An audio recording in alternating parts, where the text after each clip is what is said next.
Color coded naman po black, yellow, cyan, magenta.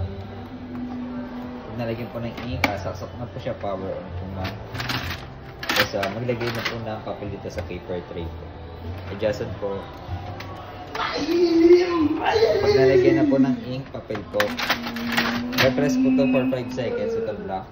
Tapos after 5 seconds, ito 5 seconds din po. Tapos hayaan nyo na po siya matapos. Ayun na po yung initial setup po ng printer para dumali na po yung from ng papunta po sa Ready, isa pa. ayun po. Kung una pong gagawin ma'am, lagyan po ng ink po. Pag po dito, black, yellow, cyan, magenta po.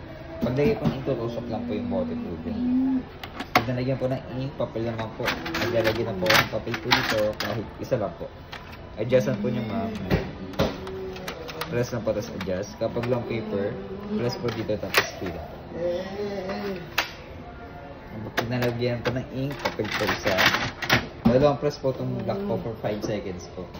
After 5 seconds, ito naman po isa. Long press din po for 5 seconds. Tapos hayaan nyo na po siya matapos. Malalaman nyo po tapos na automatic mag-pick.